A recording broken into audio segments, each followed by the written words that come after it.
আউযুবিল্লাহি মিনাশ শাইতানির রাজিম বিসমিল্লাহির রহমানির রহিম রব্বি ইশরাহ লি সাদরি ওয়া ইয়াসসির লি আমরি ওয়াহলুল উকদাতাম মিন লিসানি ইয়াফকাহু কাওলি। আসসালামু আলাইকুম ওয়া রাহমাতুল্লাহি ওয়া বারাকাতুহু। ঢাকা কলেজের একাদশ মানবিক বিভাগের আমার সুপ্রিয় ছাত্ররা, তোমাদেরকে আমার অনলাইন ক্লাসে সুস্বাগতম। আশা করি তোমরা সকলে মহান আল্লাহ সুবহানাহু ওয়া তাআলার অশেষ দয়া ও মেহেরবানিতে ভালো আছো। আমিও মহান আল্লাহ সুবহানাহু ওয়া তাআলার অশেষ দয়া ও মেহেরবানিতে ভালো আছি। আল্লাহ সুবহানাহু ওয়া তাআলা আমাদেরকে পুনরায় ক্লাসে একত্রিত হওয়ার এই যে সুযোগ প্রদান করেছেন এবং পাশাপাশি দুনিয়াতে আল্লাহ সুবহানাহু ওয়া তাআলা প্রদত্ত তার যে অসংখ্য নিয়ামত রাজি আছে সেগুলো ভোগ করার যে সুযোগ প্রদান করেছেন, সেজন্য সর্বপ্রথম আমরা সকলেই মহান আল্লাহ সুবহানাহু ওয়া তাআলার দরবারে কালিমাতুশ শুকর আদায় করি, আলহামদুলিল্লাহ। আমরা আজকে যে বিষয়টি নিয়ে আলোচনা করব, ইতিমধ্যে তোমরা হয়তো স্ক্রিনে দেখতে পেয়েছো যে একটা ইসলামী রাষ্ট্রের যে রাষ্ট্রীয় কোষাগার তথা বাইতুল মাল থাকে, যেখানে রাষ্ট্রের যত আয়গুলো হয়, যত ধরনের ইনকাম সোর্স, সেই ইনকাম সোর্স থেকে যত আয় হয় সেই আয়গুলো কোথায় জমা হয়? এই রাষ্ট্রীয় কোষাগার তথা বাইতুল মাল। তো ইসলামী রাষ্ট্রের রাষ্ট্রীয় কোষাগারকে বলা হয় বাইতুল মাল। তো এই রাষ্ট্রীয় কোষাগার তথা বাইতুল মালের যে আয়ের যে অর্থগুলো, এই অর্থগুলো কোন কোন খাতে ব্যয় হবে, আমরা আজকে এই বাইতুল মালের ব্যয়ের খাতগুলো নিয়ে আমরা ইনশাল্লাহ একটু আলোচনা শোনার চেষ্টা করব। তো আমরা সর্বপ্রথম যেটা বলতে পারি যে একটা ইসলামী স্টেটে যে যে খাতগুলোতে অর্থ ব্যয় হবে বাইতুল মাল থেকে, সর্বপ্রথম আমরা রাষ্ট্রপ্রধানের কথা বলতে পারি। যে একটা দেশের যিনি কর্ণধার তথা একটি রাষ্ট্রের যিনি রাষ্ট্রপ্রধান থাকেন, অর্থাৎ যার নেতৃত্বে রাষ্ট্রটি সামনের দিকে এগিয়ে চলে, সেই রাষ্ট্রপ্রধানের জন্য রাষ্ট্র এই বাইতুল মাল থেকে অর্থ ব্যয় করে থাকে। তো এই রাষ্ট্রপ্রধানের যে অর্থ তার পিছনে ব্যয় হবে, এর পরিমাণ কতটুকু হবে, সেটা এই বাইতুল মাল থেকে ইসলাম কতটুকু তাকে অ্যাকসেপ্ট করবে সে ব্যয় করার, সেটাও বলে দিয়েছে। যে একটি রাষ্ট্রের রাষ্ট্রপ্রধান তার যে ব্যক্তিগত জীবনের ভরণ পোষণের জন্য ততটুকু পরিমাণ তার জন্য প্রাপ্য হবে, যতটুকু পরিমাণ হচ্ছে তার প্রয়োজন। অর্থাৎ ওই রাষ্ট্রপ্রধানের সময়ে তথা তার শাসন আমলে বা তার শাসনকাল সময়ে তখনকার দ্রব্যমূল্য তথা সাম্প্রতিক যে দ্রব্যমূল্যগুলো থাকে, সেই দ্রব্যমূল্যের দাম অনুযায়ী তার সাধারণ প্রচলিত হারে তার জীবনযাপনের ব্যয়ভার এই বাইতুল মাল থেকে ব্যয় হবে। এখানে বলা হচ্ছে যে সাধারণ প্রচলিত হারে, অর্থাৎ তার জন্য সাধারণ প্রচলিত হারে বাইতুল মাল থেকে তাকে অর্থ সম্পদ ব্যয় করার সুযোগ প্রদান করবে ইসলামী অর্থ ব্যবস্থায়, যেটা পারমিট করে। অর্থাৎ তার জন্য তার ভোগ বিলাসের জন্য অঢেল সম্পদ বাইতুল মাল থেকে নেওয়ার কোনো সুযোগ নেই। তাহলে রাষ্ট্রপ্রধান কি করবে? এই বাইতুল মাল থেকে শুধুমাত্র তার সাধারণ প্রচলিত হারে সমসাময়িক বা সাম্প্রতিক সময়ের বাজার মূল্য অনুযায়ী সে সাধারণ জীবনযাপনের জন্য যতটুকু প্রয়োজন ঠিক ততটুকুই সে এই বাইতুল মাল থেকে নিয়ে ব্যয় করতে পারবে। এর অতিরিক্ত যদি সে নেয় তাহলে সেটা তার জন্য কি হবে না? বৈধ হবে না। তো এরপরে এই রাষ্ট্রপ্রধানের পরে আমরা বলতে পারি যে এই রাষ্ট্রপ্রধানের অর্থাৎ তার সাথে সংশ্লিষ্ট একটা সরকারের যে অঙ্গ প্রতিষ্ঠানগুলো থাকে একটা রাষ্ট্র ব্যবস্থা পরিচালনার জন্য, সেই অঙ্গ প্রতিষ্ঠানগুলোতে সরকারের যে সমস্ত প্রজাতন্ত্রের কর্মকর্তা কর্মচারীরা থাকে রাষ্ট্র পরিচালনার জন্য, যাদের দিয়ে রাষ্ট্রপ্রধান দেশ পরিচালনার কাজগুলো সম্পাদন করে থাকে। তো এই কর্মচারীদের কি থাকে? একটা বেতন ভাতা থাকে। এই কর্মচারীদের বেতন ভাতা তথা এই কর্মচারীদের ভরণ পোষণ বাবদ রাষ্ট্র কি করবে? ইসলামী রাষ্ট্র তার এই বাইতুল মাল তথা রাষ্ট্রীয় কোষাগার থেকে তাদেরকে একটা ভরণ পোষণ ভাতা দিয়ে থাকেন। তো সেটাও কি হবে? এই সাধারণ প্রচলিত হারে সরকার তাদেরকে এই ভরণ পোষণের ভাতাটা দিবেন। তো এই যে সরকারি কর্মকর্তা, প্রজাতন্ত্রের কর্মকর্তা কর্মচারী, তাদের এই বেতনটা কিভাবে নির্ধারণ হবে তাহলে? ঠিক আছে, সেটাও আমরা এই ইসলামী অর্থব্যবস্থায় যদি আমরা আলোচনা করতে যাই তাহলে আমরা পাই যে সেক্ষেত্রে এই বেতন নির্ধারণের যে একটা উদাহরণ সেটা আমরা দিতে পারি হযরত ওমর রাদিয়াল্লাহু তাআলা আনহুর শাসন আমলে। হযরত ওমর রাদিয়াল্লাহু তাআলা আনহু আমরা জানি ইসলামের 4 খলিফার মধ্যে অন্যতম একজন খলিফা। তার শাসন আমলটা হচ্ছে ইসলামের খোলাফায়ে রাশিদিনের শাসন আমলের স্বর্ণযুগ। এই হযরত ওমর রাদিয়াল্লাহু তাআলা আনহুর শাসন আমলকে বলা হয়। এই হযরত ওমর রাদিয়াল্লাহু তাআলা আনহুর শাসন আমলে তিনি এই প্রজাতন্ত্রের কর্মকর্তা কর্মচারীদের বেতন নির্ধারণের ক্ষেত্রে কিছু নিয়ম বা পদ্ধতি তিনি অবলম্বন করতেন।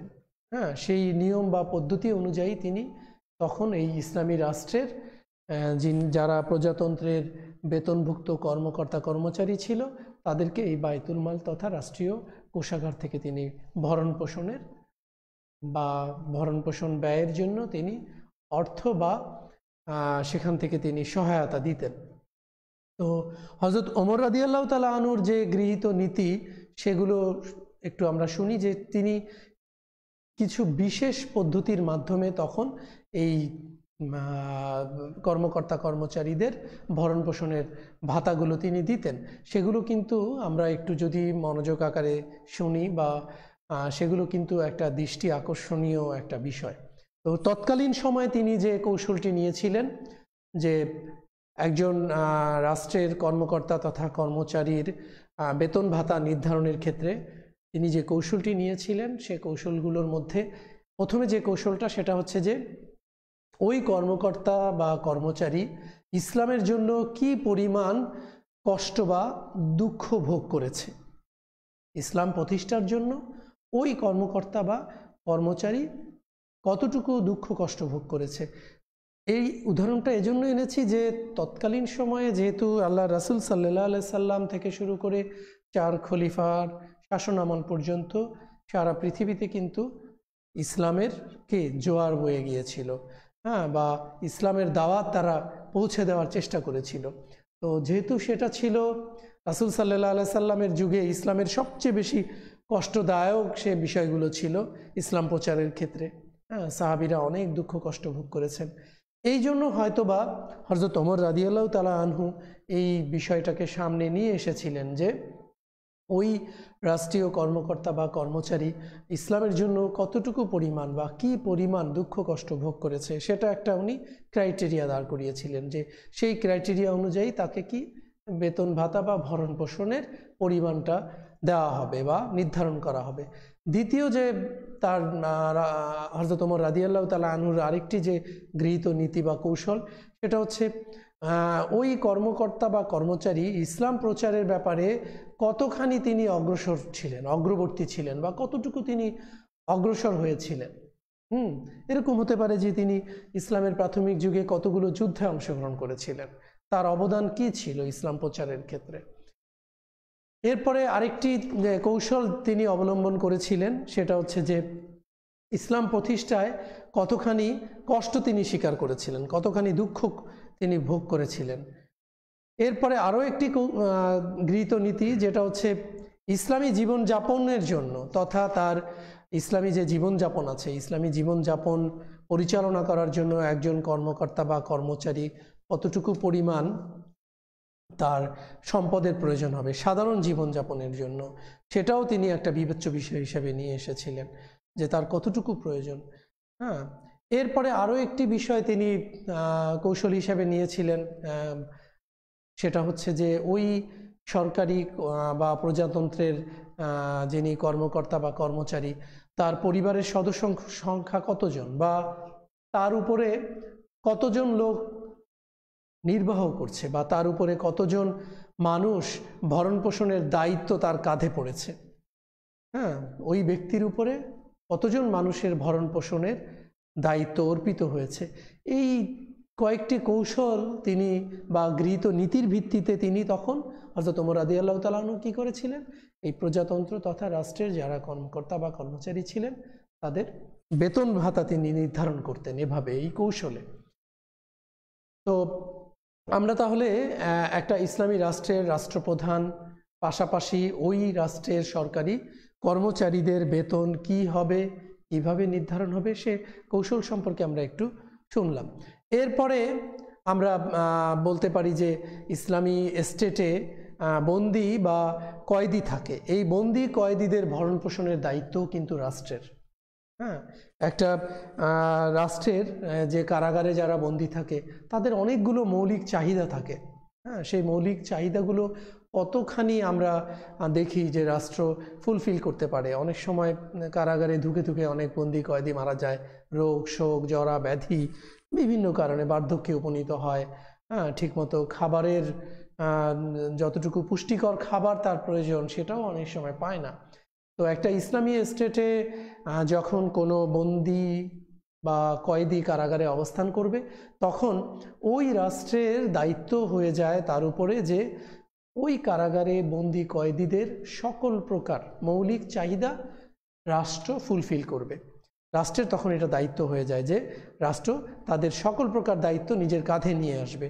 তো আমরা যদি দেখি যে আল্লাহ রাসূল সাল্লাল্লাহু আলাইহি সাল্লাম তার যুগে যত বন্দী ছিল, আল্লাহ রাসূল সাল্লাল্লাহু আলাইহি সাল্লাম বিভিন্ন যুদ্ধে যে সমস্ত বন্দীদেরকে তিনি যুদ্ধে পরাজিত হওয়ার পরে পরাজিত বাহিনীর যে সমস্ত সৈন্যরা বন্দী হতেন তাদের প্রতি আল্লাহ রাসূল সাল্লাল্লাহু আলাইহি সাল্লামের যে সুন্দর আচরণ, অভূতপূর্ব আচরণ, সেটা কিন্তু ইতিহাসে বিরল। সে দৃষ্টান্ত কিন্তু আমরা আর কোনো শাসন আমলে আমরা দেখতে পাই না। হ্যাঁ, আমরা যদি আল্লাহ রাসূল সাল্লাল্লাহু আলাইহি সাল্লামের বন্দীদের সাথে আচরণগুলো অন্য কোনো শাসকের সাথে আমরা তুলনা করি, তখনই কিন্তু আমরা দেখতে পাই যে আল্লাহ রাসূল সাল্লাল্লাহু আলাইহি সাল্লামের বন্দীদের প্রতি কি অভূতপূর্ব আচরণ ছিল। আমরা একটু যদি এক্সাম্পল দেই যে রোমান শাসক কিংবা বাইজেন্টাইন শাসক বর্গের কথা যদি আমরা বলি, এই রোমান এবং বাইজেন্টাইন শাসকরা তাদের কয়েদি বা বন্দীদের প্রতি কি নিষ্ঠুর নির্দয় আচরণ করেছিল সেটা কিন্তু ইতিহাসে আমরা লিখিত আছে, আমরা দেখতে পাই। তাহলে এই রোমান এবং এই বাইজেন্টাইন শাসক বর্গের আচরণ আর যদি আমরা আল্লাহ রাসূল সাল্লাল্লাহু আলাইহি সাল্লামের বন্দীদের কয়েদিদের প্রতি আচরণ যদি আমরা পাশাপাশি দাঁড় করাই, তখনই কিন্তু আমরা বুঝতে পারি যে ইসলামী শাসকদের বা তথা ইসলাম বন্দী কয়েদিদের প্রতি কতটুকু উদার, হ্যাঁ, কতটুকু তাদের প্রতি দায়িত্বশীল। হ্যাঁ, আল্লাহ রাসূল সাল্লাল্লাহু আলাইহি সাল্লাম, আমরা একটা হাদিস থেকে আমরা যেটা জানতে পারি যে আল্লাহ রাসূল সাল্লাল্লাহু আলাইহি সাল্লাম বন্দীদেরকে অনেক সময় মুক্তি দিতেন, মুক্তিপণের বিনিময়ে মুক্তি দিতেন।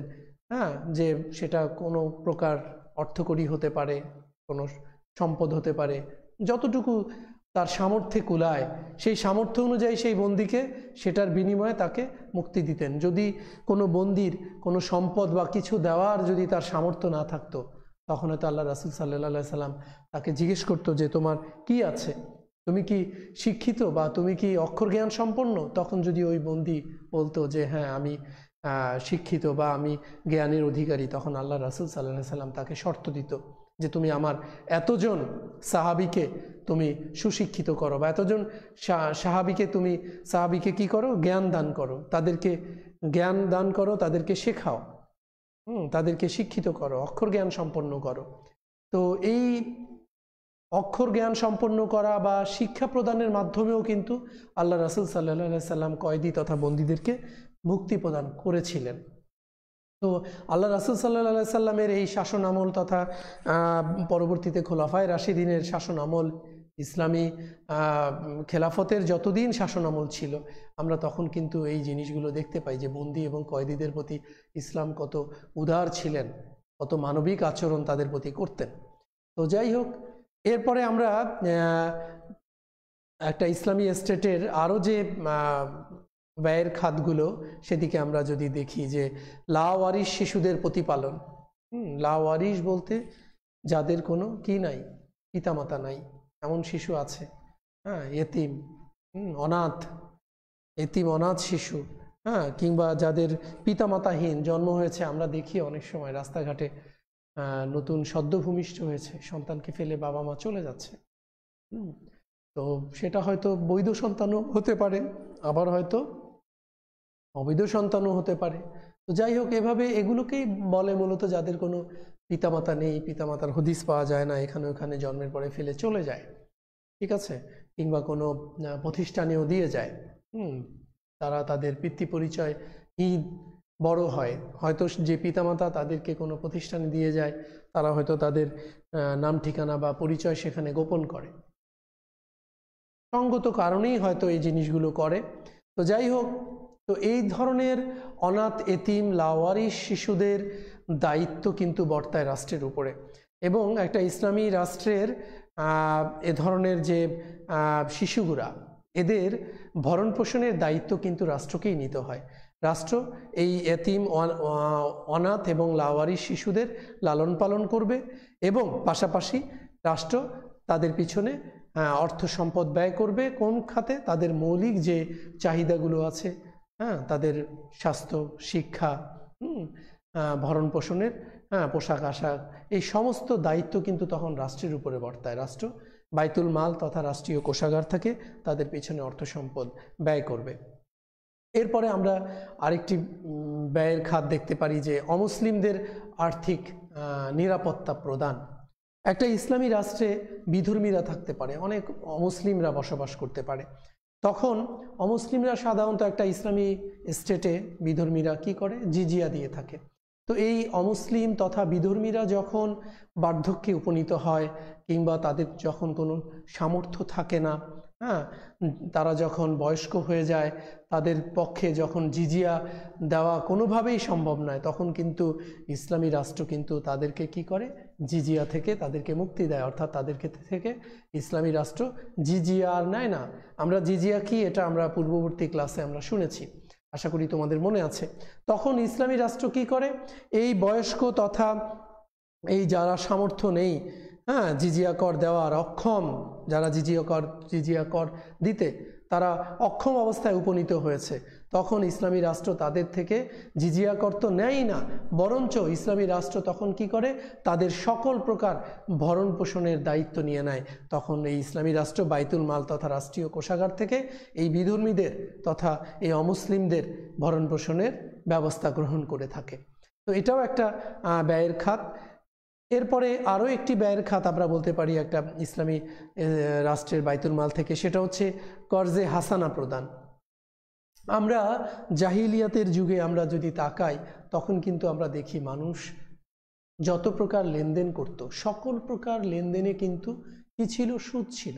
সুদ নির্ভর একটা লেনদেন ব্যবস্থা ছিল তখন। সুদ ছাড়া কোনো লেনদেনই হতো না, কল্পনাই করা যেত না। তো আল্লাহ রাসূল সাল্লাল্লাহু আলাইহি সাল্লাম সর্বপ্রথম এই সুদবিহীন একটা লেনদেন ব্যবস্থা উনি পৃথিবীতে নিয়ে এসেছিলেন। হ্যাঁ, আল্লাহ রাসূল সাল্লাল্লাহু আলাইহি সাল্লামই সর্বপ্রথম এই কর্জে হাসানা প্রদানের, বিনা সুদে ঋণ প্রদান করা, হ্যাঁ, এই রীতিটা আল্লাহ রাসূল সাল্লাল্লাহু আলাইহি সাল্লামই কিন্তু সর্বপ্রথম প্রতিষ্ঠা করেছিলেন, এবং তিনিই সর্বপ্রথম এটা পৃথিবীতে চালু করেছিলেন। অর্থাৎ কাউকে আমি ঋণ দিব কিন্তু বিনা সুদে। তো এই কর্জে হাসানার এটাও রাষ্ট্রীয় বাইতুল মাল থেকে বা রাষ্ট্রীয় কোষাগার থেকে মানুষকে দিয়ে সহায়তা করা যায়।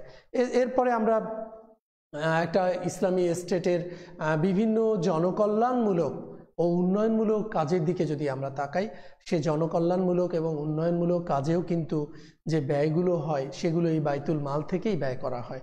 জনকল্যাণমূলক কাজ বা উন্নয়নমূলক কাজ কি? এই যে আমরা দেখি বিভিন্ন ধরনের জনগণের কল্যাণার্থে কাজ করা, যে একটা মসজিদ নির্মাণ করে দেওয়া, মক্তব নির্মাণ করে দেওয়া, হ্যাঁ, কিংবা কোথাও একটা পুকুর খনন করে দেওয়া, কিংবা খাল খনন করে দেওয়া, কিংবা কালভার্ট ব্রিজ নির্মাণ করে দেওয়া, হ্যাঁ, যেখানে যে প্রয়োজনটা মানুষের জন্য, জনগণের জন্য তীব্রতর, হ্যাঁ, কোথাও কোনো কিছুর সংস্কার করা, রাস্তাঘাটের সেগুলো মেরামত করে দেওয়া, পুল ব্রিজ হ্যাঁ ভেঙে গিয়েছে সেগুলো মেরামত করে দেওয়া, এ ধরনের বিভিন্ন ধরনের জনকল্যাণমূলক উন্নয়নমূলক যে কাজগুলো আছে, সেই কাজে যত প্রকার অর্থ ব্যয় হবে সেটা কিন্তু এই রাষ্ট্রীয় কোষাগার তথা এই বাইতুল মাল থেকেই ব্যয় হবে। এরপরে আমরা ইসলামী রাষ্ট্রের আরও যে ব্যয়ের খাতের কথা আমরা বলতে পারি যে অভাবগ্রস্ত লোক যারা আছে সমাজের, যে সমস্ত অভাবগ্রস্ত লোকদের পাশে দাঁড়ানো, হ্যাঁ, তাদের অভাবগুলো দূর করার ব্যবস্থা করা, তাদের ভরণ পোষণের দায়িত্ব নেওয়া, হ্যাঁ, তাদের শিক্ষা, চিকিৎসা, মৌলিক যে বিষয়গুলো আছে সেই দায়িত্বগুলো পালন করা। তারপরে দেশের একটা রাষ্ট্রের সৈন্যবাহিনী থাকতে পারে, সেনাবাহিনী থাকতে পারে, সেই সৈন্যবাহিনীতে বা সেনাবাহিনীতে কর্মরত যে সমস্ত লোক আছে তাদের সকল প্রকার ভরণ পোষণের দায়িত্ব নেওয়া। তারপরে সমাজে দেখা যায় যে মক্তব মসজিদ আছে, সেখানকার ইমাম, তারপরে মুয়াজ্জিন, মুআল্লিম, তারপরে দিনের যারা দাওয়াত দিচ্ছেন, মুবাল্লিগ, এই সমস্ত সকল প্রকার মানুষের বেতন ভাতা প্রদান করার যে ব্যবস্থা সেটা কিন্তু ইসলামী রাষ্ট্র এই বাইতুল মাল থেকেই এখান থেকে ব্যয় করে থাকে এবং এটা কিন্তু রাষ্ট্রের দায়িত্ব। এরপরে আমরা বলতে পারি যে ইসলামী রাষ্ট্রের যে সমস্ত আমরা আগে আলোচনা করেছি কিছু যে বন্দী এবং কয়েদিদের কথা বলেছি, তাদের মুক্তিদানের ব্যবস্থা করা, হ্যাঁ, তাদেরকে জেলে না রেখে তাদেরকে কিছু সময় তাদের শাস্তি দিয়ে তাদেরকে যদি তাদের সুপথে ফিরিয়ে আনার ব্যবস্থা করা যায়, তাদেরকে যদি কাউন্সিলিং করা যায়, হ্যাঁ, তাদের যদি কোনো কর্মসংস্থানের ব্যবস্থা করা যায়, হ্যাঁ, কী করে তাদেরকে ভালো পথে আনা যায়, হ্যাঁ, তাদেরকে জেলে না রেখে তাদেরকে মুক্তি দিয়ে হ্যাঁ জনগণের সাথে, সাধারণ মানুষের সাথে হ্যাঁ মেলামেশা তথা তার পরিবার, তার আত্মীয় স্বজনের সাথে ওঠা বসার সুযোগ করে দেওয়া যায়। এই জিনিসগুলো হলে হয় কি তার মধ্যে থেকে আস্তে আস্তে যে অপরাধবোধটা সেটা হয়তো একসময় ডিমলিশ হয়ে যাবে। এরপরে সমাজে অনেক সময় ঋণগ্রস্ত ব্যক্তি থাকে, এই ঋণগ্রস্ত ব্যক্তিদের পাশে দাঁড়ানো, তাদেরকে সহায়তা প্রদান করা, বাইতুল মাল থেকে তাদেরকে ঋণ পরিশোধ করে দেওয়ার ব্যবস্থা করা। তারপরে কেউ যদি জামিনদার থাকে সেই জামিনদারকেও হ্যাঁ এই কোনো জামানতের যদি জামিনদার হয়ে থাকে সেই জামানতের ঋণ হতে তাকে মুক্ত করার ব্যবস্থা করা, এগুলো কিন্তু সব একটা রাষ্ট্রের বাইতুল মাল তথা রাষ্ট্রীয় কোষাগার থেকে ইসলামী রাষ্ট্রীয় অর্থ ব্যবস্থার নিয়ম এটা করে থাকে।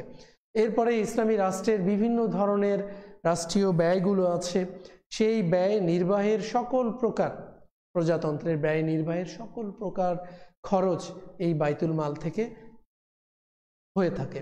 এরপরে আমরা বলতে পারি যে সকল মানুষের ধর্ম, বর্ণ, গোত্র, ধনী, গরিব, বয়স্ক সকল মানুষের মৌলিক চাহিদাগুলো পূরণ করা, তার শিক্ষা, স্বাস্থ্য, একটা রাষ্ট্রের প্রতিরক্ষা ব্যবস্থা, তারপরে কারো যদি ব্যক্তিগত ভাতার ব্যবস্থা থাকে সেটা, প্রশাসনিক বিভিন্ন প্রকার ব্যয় থাকতে পারে, তারপরে আরও কিছু ব্যয় থাকতে পারে যে যেটাকে বলা যায় যে আপৎকালীন ব্যয় বলা যায়। হ্যাঁ, হঠাৎ করে একটা ন্যাচারাল ডিজাস্টার হলো, হঠাৎ করে প্রাকৃতিক দুর্যোগ হয়ে দেশে একটা লণ্ডভণ্ড করে দিয়ে গেল, তখন এই আপৎকালীন এই সমস্যাগুলো উতরানোর জন্য এই বাইতুল মাল তথা রাষ্ট্রীয় কোষাগার থেকে অর্থ ব্যয় করা যেতে পারে। তো আমরা একটা ইসলামী স্টেটের যে রাষ্ট্রীয় কোষাগার তথা বাইতুল মাল থেকে কোন কোন খাতে রাষ্ট্র তথা প্রজাতন্ত্র অর্থ ব্যয় করে থাকে, আমরা সেই খাতগুলো খুবই সংক্ষেপে জানার বা তোমাদেরকে বলার চেষ্টা করেছি। আশা করি তোমরা এ থেকে উপকৃত হবে। তো পরবর্তী ক্লাসে নতুন কোনো বিষয় নিয়ে আবার হাজির হব। সে পর্যন্ত আল্লাহ হাফেজ। রব্বানা তাকাব্বাল মিন্না ইন্নাকা আনতাস সামিউল আলিম। আসসালামু আলাইকুম ওয়া রাহমাতুল্লাহি ওয়া বারাকাতুহু।